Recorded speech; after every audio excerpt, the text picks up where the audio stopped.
Hola, ¿qué tal? Te saluda Cristian y el día de hoy te quiero platicar sobre un tema muy interesante y es la sobreestimación de las obras. ¿A qué quiero llegar con esto? Muchas veces cuando nosotros leemos ya sea un libro o una novela ligera y nos fascina, nos gusta, en verdad el mensaje del autor nos llega completamente y esa historia se vuelve como si fuéramos nosotros quienes la hubieran vivido, pues tendemos a exagerar un poco la obra y a sobreestimarla en sus capacidades y en los géneros que puede llegar a abarcar. Esto lo sentí más que nada con Lord of the Mystery, que es categorizada como terror, cuando no lo es, y he visto que la promocionan en varios lugares como la mejor novela ligera de terror. Y yo estoy como, pero no es terror, o sea, sí tiene toques que son, se podrían decir, para generar terror, pero es más que nada misterio y suspenso. Oye, no, Cristian, que cuando describen algunas escenas, ahí, por ejemplo, cuando murió uno de los de la noche nocturna de los guardias, de los del inicio, que era el que estaba aconsejando a Klein cuando ingresó recién en ese lugar para investigar casos paranormales, que creo que era del camino del Inquisidor de Misterios, pues murió y se convirtió en una criatura abominable, ¿no? Una cabeza con tipo sujeto como cuerdas hechas de sangre. Eso no entraría dentro de la categoría de terror. De hecho, cuando un Beyonder pierde el control se convierte en seres pues aborrecibles a los ojos de los humanos y algunas veces como lo describe el autor pues sí causa cierta repugnancia, ¿no? Pero no vendría a ser terror porque según la connotación que yo tengo del terror es básicamente algo que algo que te asusta, ¿no? No, o sea, es un ambiente que en verdad tú, conforme lo lees, de alguna forma lo sientes supresivo, lo sientes como molesto, pero no molesto en el sentido de que no tengo que seguir leyendo otro capítulo que aburrido. No, molesto en el sentido de que Dios, ya que pongan una escena, no sé, de ellos cantando en la playa, no sé, alabanzas al Señor, algo, pero que salgan de esta situación, porque no se van de esa maldita casa embrujada. O sea, una sensación así. Pero en Lord of the Mystery no, la verdad es que no es nada de eso. Yo, por lo que he podido, pues en mi conocimiento, hacer un acercamiento vendrían a ser como escenas tipo gore más que nada. Y como lo que una vez pasaron por Rick and Morty o cuando lo hicieron en las cintas de la película de VHS, que es como meter criaturas Cronenberg, que son como seres grotescos que están mutilados y que andan por el universo, por así decirlo. Esa es la sinopsis que saqué de internet, ¿no? Pero tiene mucho sentido, ¿no? Porque al final los monstruos de Lord of the Mystery son criaturas mutantes y se podría decir que algunas de sus mutaciones son prácticamente como mutilar un ser humano o literalmente expandir sus capacidades mucho más, como la del Inquisidor de Misterios que le mencioné, que literalmente es como licuar todos sus órganos, todo su cuerpo y simplemente tenderlo por toda una casa como si fuera un charco, un mantel y hacer como finas cuerdas que conecten solamente a su cabeza. O sea, eso en sí para algunos le puede causar terror, pero no creo que cause terror. Creo que lo que busca causar es más que nada suspenso, misterio y cierta repugnancia hacia ese, ¿cómo se llama? Hacia ese destino, ¿no? Como para que desde un inicio tú no quieras que nuestro personaje principal, o sea, que Klein termine como eso, o sea, de esa forma, como que para generar cierto miedo a que él cometa un error y que pueda terminar de esa manera, pero aún así un impulso por querer avanzar y poder superar esa adversidad que se nos presenta. Y es por eso que desde mi punto de vista yo no lo veo tanto como el terror. Yo que me leí todo el primer libro, no sentí esa sensación de terror, sentí más que nada suspenso, sentí misterio a la hora de que se abrió un nuevo caso y este estaba relacionado con el anterior. Y luego cuando vinieron nuevas coincidencias que más adelante se nos aclararon que fueron ocasionadas por Adán, lo que sí tengo que reconocerlo me dio un poco, o sea, en donde en verdad me dio una sensación de miedo, porque me lo imaginé vívidamente, es cuando fueron a explorar esa isla misteriosa y cuando Sparrow, junto a Alger, pues vieron esa pintura, ¿no? Donde estaban literalmente el dios, el antiguo sol, siendo devorado por los otros dioses. O sea, el autor ahí sí tengo que reconocérselo porque se la rifó. Cómo lo describió, cómo todo la mitología que nos había metido hasta ese punto. Yo en ese instante cuando mostró eso, en mi mente hizo como un clic y conecté todo lo que había leído y en los puntos en los cuales había mencionado cierta referencia a la mitología y qué cosas habían pasado, entre comillas. Y yo me había imaginado hasta ese punto que prácticamente ellos habían traicionado al dios y como si fueran caníbales de un momento a otro, pues ¡pa! Se lo habían devorado y con el momento y con la escena, solamente cuando mostraron la pintura así, como que en ese momento me causó esa sensación de terror, ¿no? Porque supuestamente eran sus amigos, sus conocidos, y que de un momento a otro simplemente vayan ahí y empiecen a devorarlo. Fue como que wow. Y más que nada, como mencionan que ahí había un niño comiendo las entrañas todavía, wow, produce una cierta sensación como de acidez, como de malestar. Y esa es mi opinión respecto a Lord of the Mystery, ¿no? Yo en lo personal no lo categorizaría de terror porque más que nada la obra es sobre suspenso. Yo lo categorizaría como suspenso y no, o sea, como lo principal sería suspenso, lo demás no sé, pero creo que terror no entraría en ese tema, no sería terror, sería más que nada suspenso y misterio. En esos dos sería el rey principal. Con esos dos que digan, oye, uno de las mejores novelas ligeras, el epítome para el sector del misterio, pues genial. Del suspenso, épico. Pero del terror, no, no, la verdad no. He leído, he leído libros y una que otra novela. No, en novelas ligeras, tengo que ser honesto y recordando, no recuerdo ninguna novela ligera que haya de terror. Porque la mayoría que categorizan a veces terror simplemente es gore metido a lo sin sentido. Como que no, una chica en la nada enloquece y que empieza a matar a todos sus amigos. ¡Wow! Eso es terror. No, y en serio, lo narran de una forma plana. Yo me acuerdo que esto lo descargué de una página web. No me acuerdo el nombre, Psycho algo era la página.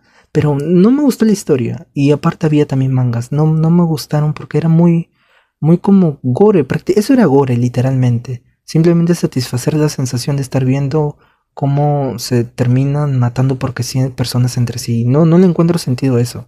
O sea, categorizar al terror y meter eso dentro del mismo no me cuadra mucho. Bueno, lo mismo pasó con la novela de Amigo Imaginario. Amigo Imaginario fue escrita por Stephen Chbosky, algo así es su nombre. Y es una gran novela, es increíble, literalmente me enganchó. Está muy bien estructurada. El libro pareciera que fuera una serie. Yo en verdad lo recomiendo. Parece una maldita serie el libro.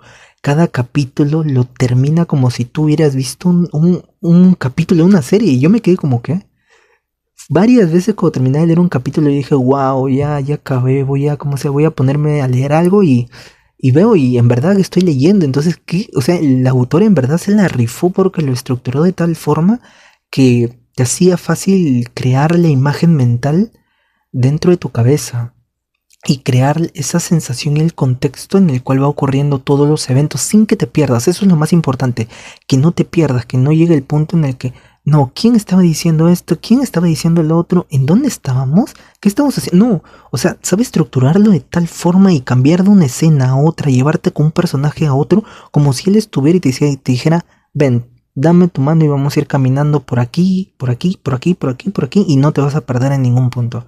Y a mí me gustó mucho eso. Lo que no me gustó es que hicieron lo mismo que con Lord of the Mystery, lo categorizaron de terror.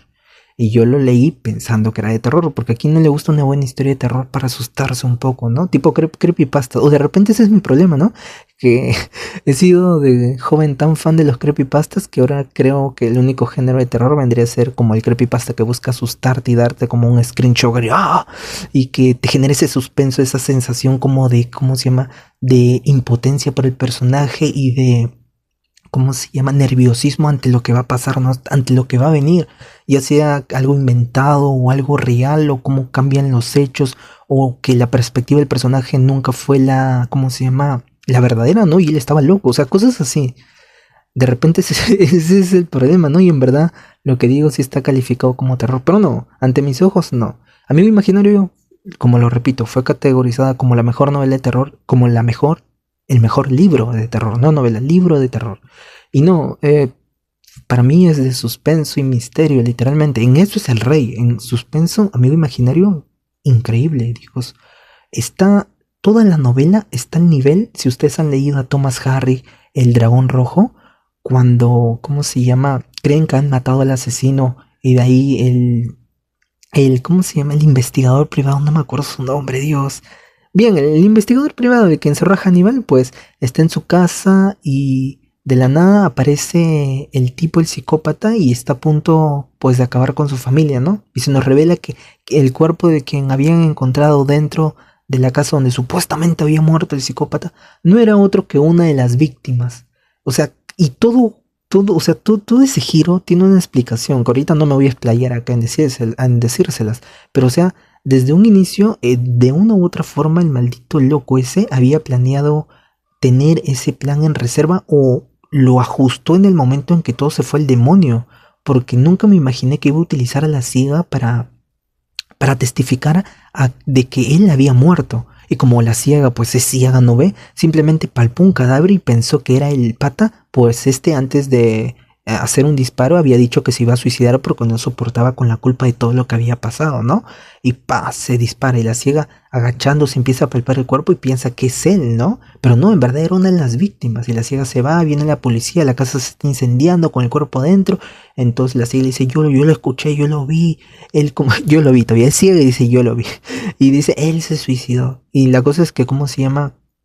De ahí, como la casa se estaba incendiando, tratan de reconocer, lo único que dicen, no, sí, en verdad hay un cadáver que es de un varón adentro de las instalaciones que han quedado en cenizas. Entonces todos piensan, ah, no, se suicidó, al final murió. Y no, en verdad no, el desgraciado no había muerto. Ya, ese giro, esa sensación cuando, ahí está, se llamaba Will, el detective, cuando Will agarra el teléfono y lo levanta y le dicen que, ¿cómo se llama? Que no, que el cuerpo, el ADN del cadáver no coincide con el del asesino, él sigue vivo y de ahí se da cuenta que había entrado a su casa. Acá ya me estoy confundiendo un poco con la película, pero creo que en el libro, no, en el libro también va donde la casa de la playa y en la película también ocurre lo mismo, con el mismo desenlace. Sí, ahí está. Y nada, o sea, ese giro, esa sensación cuando tú crees que algo que ya van a tener su final feliz, pero resulta que no, y cómo lo genera Thomas Harris, pero o sea, no lo genera de una forma de que no, en verdad él sobrevivió, o sea, solamente con esa explicación es una estupidez, pero en Thomas Harris te lo pone de una forma en que tiene sentido, porque la ciega estaba ahí, el pata en verdad había matado a una de sus víctimas y las tenía ahí, y simplemente agarró y le terminó de volar a la cabeza por completo, y como él ya era un varón, ¿cómo se llama? Le sirvió para ocultar su cadáver, pero para ocultarlo mucho mejor incendió toda la casa y, ¿cómo se llama? Y le hizo creer a la ciega que había enloquecido y que iba a quemarse todo esto y con él y que no podía matarla a ella y por eso él se suicida. Y como sabía que la ciega iba a escapar, ella palpa su cadáver y se va, mientras él se escapa por otra parte. Y de ahí viene la policía y lo único que puede hacer con un cuerpo prácticamente en candela y todo mutilado por todo lo que le ha caído la casa encima, pues en efecto reconocen que es un cadáver y lo único que piensan es que él estaba ahí con la ciega, entonces es el cadáver de él. O sea, o sea, llegar a ese razonamiento en ese poco tiempo, pero hacer lo que calce en una historia y que tú como espectador o como lector puedas llegar a esa misma conclusión y sorprenderte es increíble. Y ese nivel de giro es lo que he visto yo en Amigo Imaginario. Amigo Imaginario fue lo más genial que leí. ¿Es muy larga? Claro que sí, es demasiado larga. Pero lo vale, literalmente vale la pena leer Amigo Imaginario. Así que esa sería mi recomendación para ti también. Si tienes tiempo libre, pues descárgate el libro de Amigo Imaginario de Stephen Chbosky, algo así es. Creo que si no me estoy equivocando el nombre, de repente es el nombre de otro autor, pero la obra se llama Amigo Imaginario. Y es muy genial, tiene muchos giros argumentales que tienen mucho sentido y que cuadran cuando suceden. Eso es lo más hermoso, que un giro no solo ocurra porque sí, que no simplemente te digan, no, el villano sobrevivió. ¿Pero por qué no? Porque es el villano y es alguien astuto, por eso sobrevivió. No, o sea que en verdad, cuando ocurra, te digan, pasó por esto, por esto, por esto, y tú, pero yo leí esa escena. Y de ahí te replantees y vuelvas a leerla y digas, pues tiene sentido. ¿Cómo no lo vi de esa forma? ¿Cómo no lo vi desde esa perspectiva? Tiene sentido que haya pasado esto. Así que, amigo imaginario, no te defraudará en ese sentido. De ahí, otra novela también vendría a ser Wayward Pines. Libro, mejor dicho, novela no, libro, Wayward Pines. También es categorizada de terror. Y no es terror, es misterio, es suspenso. O sea, los libros que les estoy diciendo, eso es lo que me molesta un poco. Es lo que lo categorizan de terror cuando no es terror. Es misterio y es suspenso. Wayward Pines, un detective ha despertado en medio de la nada. No en medio de la nada, en una ciudad que es un tanto extraña porque no tiene entrada ni salida. O sea, él sale de la ciudad y vuelve a entrar a la ciudad. Así está, como un circulito. Sale de la ciudad y vuelve a entrar a la ciudad. Y conforme se quiere alejar de la ciudad, ve que hay como muros que lo rodean. Y él está ahí atrapado. No sabe qué ha ocurrido, solo sabe que ha llegado ahí y que ahora tiene la función de cumplir como sheriff. Conforme va avanzando la historia y lo va investigando. Acá voy a ser honesto, yo no he leído la obra, no la he leído. He leído un par de capítulos nomás. Pero lo que sí vi fue la serie, la cual no está adaptada al 100% a la obra. No, porque hay algunas cosas que cuando yo empecé a leer el libro y leí la serie y veía la serie, como que no me cuadraron porque estaban muy dispares. Aparte de que el final, ¿cómo se llama? Le cambiaron algunas cosas. Desde el personaje principal, qué es lo que le pasa, hasta otras cosas secundarias. Pero la cosa es que en lo que más resalta la historia es en el suspenso y en que el detective investigue qué es lo que está sucediendo, qué es lo que está pasando en esta ciudad, por qué está amurallada, por qué no puedo salir, por qué nadie me habla de, ¿cómo se llama? De lo que está ocurriendo en verdad, por qué todos actúan como si fuera la época de los 90, si mal no recuerdo. Todos actuaban como si fuera la época de los 90 y simplemente se empernaban en seguir su rol, el del jardinero, el del bodeguero, el del esto, y hay un científico que por ahí que es como el alcalde que para diciendo que solo tengo que seguir y cumplir mi rol, que el FBI lo ha mandado ahí a investigar, porque él era un agente del FBI. Y él solamente recibe esas órdenes, ¿no? De parte del alcalde, que le dice que todo esto es como un experimento y que él tiene que ir a investigar. Pero conforme va avanzando, él no se cree ese cuento y dice, pero ¿por qué no puedo hablar con mi superior? ¿Por qué pasa a través de él la información, no? Y sigue investigando y se va a dar cuenta que, pues, en verdad, todos están muertos. Pero no de esa forma, sino que todo el mundo se fue al demonio. Y esto no es mucho spoiler porque, porque así como se llama, tú te diga esto, no te voy a malograr la obra. Porque todo el mundo se fue al demonio y esto es como el equivalente a una arca de Noé del futuro, donde han estado pues congelando personas para más adelante despertarlas. Pero la pregunta es, ¿cómo ocurrió el fin del mundo? ¿Y por qué y si están en el fin del mundo, por qué hay una muralla alrededor de la ciudad? Si supuestamente ya no hay nadie que por los animales salvajes, probablemente. Pero la verdad es que el fin del mundo vino con otras causas, otros problemas, y es ahí donde se descubre el porqué de la muralla, el porqué de, ¿cómo se llama?, del actuar de las personas y demás. Y esto lo descubre el detective paso por paso. Él te va contando desde su, ¿cómo se llama?, su escape hacia el bosque por querer atravesar estos muros y su encuentro con los monstruos. Pero en ningún momento hay terror, es más que nada suspenso y misterio. No hay como terror como, no sé, eh, como lo que les dije, los creepypasta, no, no hay nada de eso, es simplemente suspenso, misterio con algunos giros en algunas partes, pero no hubo nada sorprendente por lo poco que pude leer. Así que no, pero en lo personal Wayward Pines, por la temática y por lo que vi en la serie y por lo que leí en el libro, es más que nada misterio, no es terror, misterio y suspenso, porque es más que nada investigar lo que ha ocurrido con el pueblo, lo que está pasando con la gente que están ocultando y qué es lo que ha pasado con esta ciudad alrededor del mundo y lo más importante, ¿por qué él ha llegado ahí? ¿Cómo llegó ahí? ¿Lo seleccionaron al azar? ¿Qué es lo que pasó? ¿Qué es lo que sucedió? Si él desapareció del tiempo pasado, o sea, del pasado porque lo congelaron, ¿acaso nadie lo investigó? O sea, son cositas así que más o menos empiezan a cuadrar ahí. Y la última novela, que vendría a ser Reverend Insanity, ¿no? O sea, ¿qué se puede decir de esta novela? O sea, ¿en qué puede estar tan sobreestimada? ¿En filosofía? Aquí sí, pues no sabría cómo decirlo, porque Reverend Insanity tiene la cualidad de cosas literalmente, su mayor definición vendría a ser, ¿cuál? Filosofía, ¿no? Sí, literalmente eso, ¿no? Pero, ¿en verdad abarca? No, obviamente, si es tiene toques de filosofía, toques sobre la identidad personal, sobre las metas que debes de seguir, sobre las estructuras de las sociedades, por así decirlo, las estructuras de las personas, las estructuras de las relaciones y cosas así.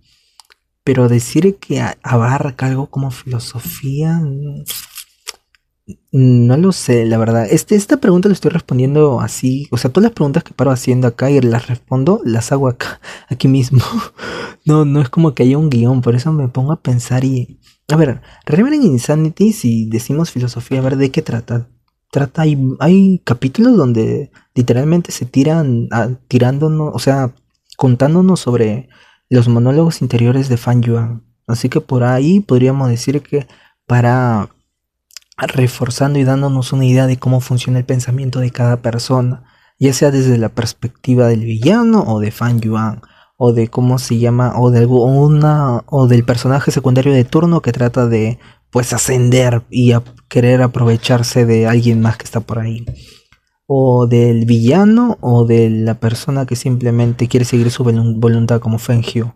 O sea, todos tienen un porqué en su accionar y todos tienen un destino, por así decirlo, una meta que son sus propios intereses. Todos se mueven a través de sus propios intereses a lo largo de la novela y eso nos deja muy en claro el autor desde un inicio y eso es un buen paralelismo con la vida real. Decir lo que es filosofía, mm, me imagino que podríamos decir que hasta cierto punto, porque para hacer filosofía tendría que centrarse en cuestionarse también el la idea que nos presenta el personaje principal, o sea, que nos presenta Fan Yuan, pero no lo cuestiona, sino que a lo largo de la novela simplemente trata de... lo valida, ¿no? O sea, a lo largo de la novela valida la idea de Fan Yuan, ya sea por lo que le ha ocurrido, por lo que le viene ocurriendo, por lo que le va a ocurrir. Empieza a validar. Pero sí cuestiona su perspectiva. Pues sí, sí lo cuestiona. No, eso sí, al César lo que es del César, sí lo cuestiona porque nos presenta otros personajes con otras ideologías y que estos también han logrado avanzar a lo largo de su vida manteniéndose fiel a sus ideales, que en algunas veces son muy diferentes a los de Fan Yuan. Así que sí, en cierta forma sí lo cuestiona porque te presenta un sinfín de personajes como para que tú elijas a tu favorito, ¿no? El mío es Fenghu porque es el más genial de todos y porque hace lo que su corazón le pide que haga, así que él es el más increíble. Pero, a ver, Fan Zeng también es otro que ha tenido un bonito desarrollo, porque de ser ese niño llorón y arrogante que no supo valorar lo que hizo Fan Yuan en su niñez por él, pues cuando llegó a la corte celestial, en verdad él miraba hacia atrás y miraba lo que su hermano había hecho, y en verdad él se cuestionaba todo. Él en verdad ya no miraba a Fan Yuan con odio, con recelo, simplemente lo miraba como lo que es una persona que está tratando de buscar sus ideales, sus intereses.